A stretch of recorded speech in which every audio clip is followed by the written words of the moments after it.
नमस्कार विद्यार्थियों, BEd first semester के छात्रों के लिए चाइल्डहुड एंड ग्रोइंग अप बाल्यावस्था में विकास CC1 इकाई 1 से एक महत्वपूर्ण प्रश्न आपके सम्मुख है। पूछा जाता है, मानववादी मनोविज्ञान या मानववाद से क्या आशय है, मानववाद की प्रमुख विशेषताएं और मानववादी शिक्षा के उद्देश्य बताइए। तो आइए आज जानते हैं मानववाद की प्रमुख विशेषताएं और उनके उद्देश्यों को विस्तार पूर्वक। सबसे पहला विद्यार्थी जब ये प्रश्न आएगा तो आपको समझाना है मानववादी मनोविज्ञान या मानववाद क्या है, जिसे इंग्लिश में हम ह्यूमनिस्टिक साइकोलॉजी और ह्यूमनिज्म के नाम से जानते हैं। तो चलिए नोट डाउन करिए। मानववाद शब्द के लिए अंग्रेजी में ह्यूमनिज्म शब्द का प्रयोग हुआ है। ह्यूमनिज्म शब्द की उत्पत्ति लैटिन भाषा के शब्द होमो से हुई है, जिसका अर्थ होता है मानव। इस प्रकार शाब्दिक अर्थों में मानववाद से तात्पर्य उस दर्शन से, उस फिलोसॉफी से है जिसमें मानव का केंद्रीय स्थान था। सेंटर पॉइंट क्या था? ह्यूमन बीइंग था, मानव था। हिंदी भाषा के मानववाद शब्द का भी यही अर्थ है। मानववाद सब प्रकार के अति मानववाद का विरोध करता है। नोट डाउन करेंगे, अति मानववाद का विरोध करता है, मतलब किसी को भी श्रेष्ठ नहीं समझता, सबको समान समझता है। यह किसी भी महापुरुष को मूल रूप से अन्य मनुष्य से श्रेष्ठ नहीं मानता। ह्यूमनिज्म क्या मानता है? किसी को भी, किसी भी महापुरुष को अन्य मनुष्य से श्रेष्ठ नहीं मानता। इसमें मानव कल्याण का अर्थ सामान्य मानव कल्याण से है। तो देखिए, मानववाद का अर्थ, मानव कल्याण का अर्थ है सामान्य मानव के कल्याण से। मानव गरिमा के प्रति आस्था इसका केंद्र बिंदु है। विद्यार्थियों, मानववाद में प्रत्येक मानव का महत्व होने के कारण देश, राष्ट्र, प्रजाति, वर्ग, जाति, लिंग तथा आर्थिक स्थिति अथवा विद्वता या कौशल के आधार पर मनुष्य में भेदभाव करने के विरुद्ध में कहलाता है मानववाद। भेदभाव के विरुद्ध ये किसी भी प्रकार का भेदभाव नहीं करता। देश के आधार पर, राष्ट्र के आधार पर, जाति के आधार पर, लिंग के आधार पर या विद्वता या कौशल के आधार पर, किसी भी स्किल के आधार पर कोई भेदभाव नहीं करता है, उसे ही हम मानववाद कहते हैं। यह प्रवृत्ति मानववादी प्रवृत्ति के नाम से जानी जाती है। आगे देखिए, वोब्रेकर महोदय ने लिखा है, अकॉर्डिंग टू वोब्रेकर, मानवतावाद मानव स्वभाव तथा मानवीय दृष्टिकोण पर बल देता है। बहुत अच्छी परिभाषा है, इसे याद कर लीजिएगा। फिर H.G. गुड महोदय ने भी कहा है, शिक्षा में मानवतावाद मानव की महान उपलब्धियों तथा विचारों का अध्ययन है। तो आइए जानते हैं मानववाद की प्रमुख विशेषताएं।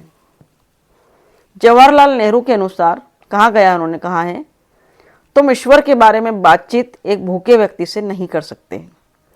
मानववाद या मानवतावाद की जो विशेषता है, उसका पहला पॉइंट है, मानववादी दर्शन के चिंतन का मूल केंद्र मनुष्य तथा उसका संसार है।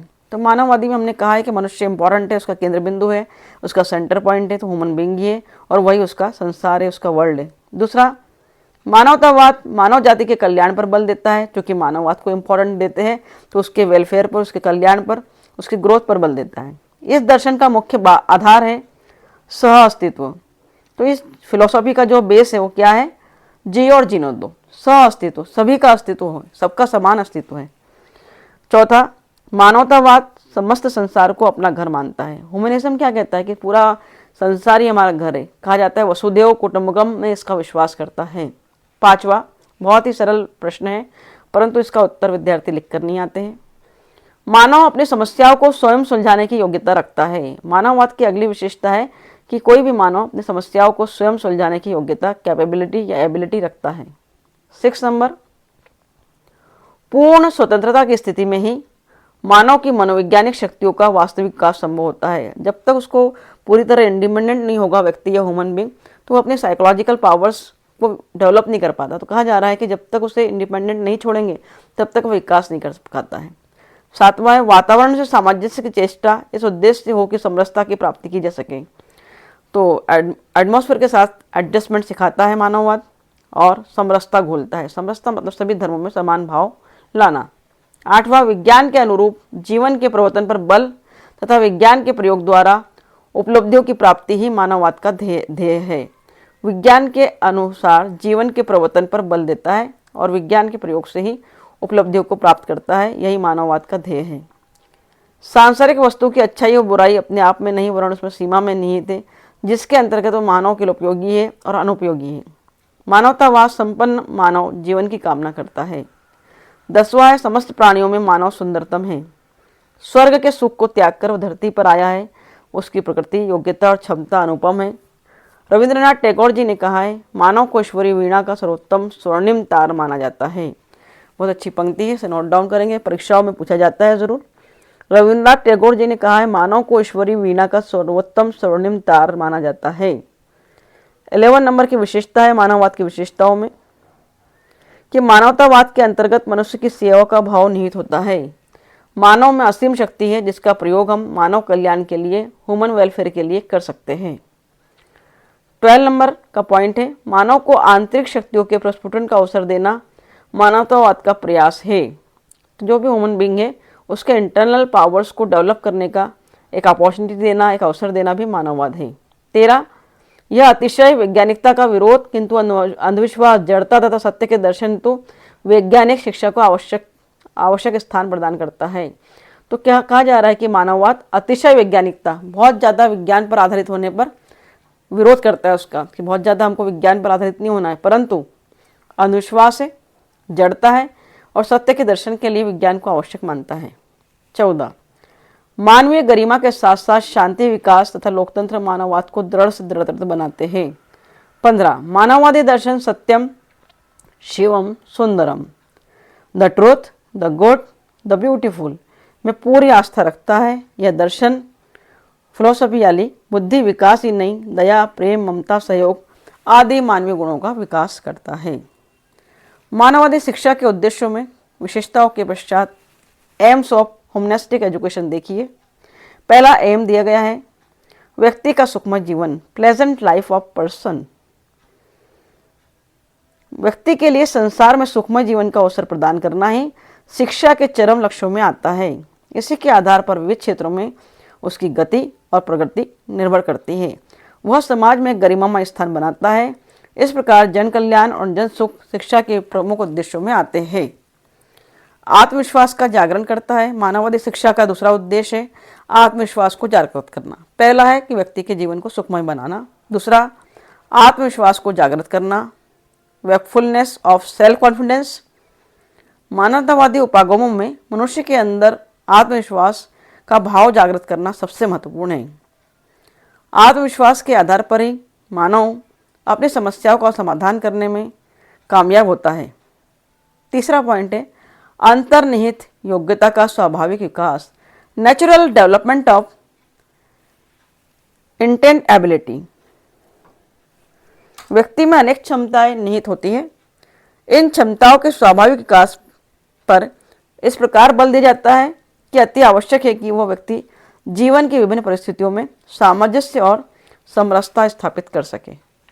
इसी क्रम में मानववादी शिक्षा के उद्देश्यों में अगला पॉइंट आपके सामने है, चौथा, सशक्त एवं जागरूक चेतना का विकास, पावरफुल एंड अलर्ट कॉन्शियसनेस। मानवतावाद ने बालक की चेतना को विकसित किए जाने पर विशेष बल दिया है। पावरफुल एंड अलर्ट कॉन्शियसनेस पर विशेष बल दिया है। सशक्तता और जागरूकता इसलिए आवश्यक है कि जीवन के सुंदर और अनुपम पक्ष के प्रति जागृत रहे। अंतर्निहित महानता की अनुभूति, रियलाइजेशन ऑफ लेटेंट ग्रेटनेस। ईश्वर की कृपा प्राप्त प्रत्येक बालक अपने महानताओं से युक्त होता है, जिसमें स्वाभाविक न्यायप्रियता, सदाशयता, सहिष्णुता तथा निरपेक्षता आदि विद्यमान होते हैं। इसी को उजागर करना मानववाद का उद्देश्य होता है। मानवीय समस्याओं के प्रति संवेदनशील भावना, सेंसिबिलिटी टुवर्ड्स ह्यूमन्स प्रॉब्लम्स। बालक जिस समाज में है उसमें जनसंख्या, गरीबी, अधिकारों का शोषण, पर्यावरण, ऊर्जा संकट, सेवा भावना का अभाव तथा व्यक्तिगत लाभ पर बल, बहुत सारी समस्या है। इन समस्याओं से बालक अनिवार्य रूप से आमना सामना करता है। वास्तविक शिक्षा यही है कि समस्याओं के प्रति हार्दिक स्तर पर संवेदनशीलता उत्पन्न करें तथा ऐसे व्यक्तियों का निर्माण करें जो विज्ञान के सदुपयोग के आधार पर मानव कल्याण हेतु समस्याओं का समाधान ढूंढे, उसका हल ढूंढे और प्रगति की ओर अग्रसर हो। सेकंड लास्ट पॉइंट है हमारा अच्छे कार्यकर्ता और अच्छे व्यक्तियों पर बल, emphasis on good workers and good persons. मानवतावाद सामाजिक अच्छाई और भलाई को केंद्र में रखकर चलता है। जिससे कि संसार के किसी भी कोने में स्थित मानव का कल्याण हो सके। अच्छे कार्यकर्ता, मानववत क्या है कि हम अच्छे कार्यकर्ता पैदा करें, समाज में अच्छे व्यक्तियों को फोकस करें और उनसे अच्छे कार्य समाज में करवाए, जिससे कि प्रत्येक कोने में स्थित हर मानव का कल्याण हो सके। मानवतावाद के अनुसार एक शिक्षित मानव दूसरे की भावनाओं तथा समस्याओं को समझता है और उनका समाधान करता है। अंतिम पॉइंट है मानववादी शिक्षा के उद्देश्यों में हम पढ़ रहे एम्स ऑफ ह्यूमनिस्टिक एजुकेशन। मानववादी शिक्षा के उद्देश्य साहित्य तथा ललित कलाओं के प्रति सराहना का भाव विकास करना। सिंपल है, पॉइंट से ही आप उसे डिफाइन कर सकते हैं, इलोबरेट कर सकते हैं। Sense of appreciation for literature and fine arts, प्राचीन काव्यों एवं शास्त्रों के माध्यम से व्यक्ति के विवेकपूर्ण, संतुलित एवं लोकतांत्रिक विकास पर न केवल बल दिया गया है अपितु शारीरिक, मानसिक एवं नैतिक शक्तियों को जीवन में उतारने का संदेश भी दिया जा रहा है। समस्त शास्त्रों में अच्छे व्यक्तियों के निर्माण पर मुख्य बल दिया गया है। साहित्य और कला के माध्यम से उद्देश्य की प्राप्ति स्वयं हो जाती है, क्योंकि कहा जाता है साहित्य समाज का दर्पण है और विभिन्न फाइन आर्ट्स, विभिन्न कलाओं के माध्यम से, ललित कलाओं के माध्यम से भी हम मानव की सुंदरता को, उसके सौंदर्य को पहचान कर उसे विकास की ओर आगे बढ़ा सकते हैं। तो इस प्रकार childhood and growing up CC1 में यूनिट 1 से हमने एक महत्वपूर्ण प्रश्न को कवर किया है, जो कि इस प्रकार एग्जाम में पूछा जाता है। मानववादी शिक्षा की प्रमुख विशेषताएं और उद्देश्य बताइए। मानववादी शिक्षा की प्रमुख विशेषता और उद्देश्य, AIIMS of humanistic education and characteristics also, explain the AIIMS of humanistic education and characteristics also. तो मानववाद क्या है, मानववाद की विशेषता क्या है, उसके उद्देश्य क्या है, इस प्रकार जरूर प्रश्न पूछा जाएगा। तो विद्यार्थियों, जल्दी ही आपकी परीक्षाएं निकट आने वाली है। इसी प्रकार के महत्वपूर्ण प्रश्नों और उनके उत्तर के, उनके समाधान के लिए बने रहिए हमारे चैनल के साथ, B.Ed क्लासेस बाय सुनीता चौकसी चैनल में। और अगर ये वीडियोस आपके लिए यूज़फुल है, लाभकारी साबित हो रहे हैं, तो ज़रूर इसे अपने दोस्तों में शेयर कर दीजिए, ताकि वे भी इसे पढ़कर लाभ उठा पाए। Thank you very much for watching my video. Thank you.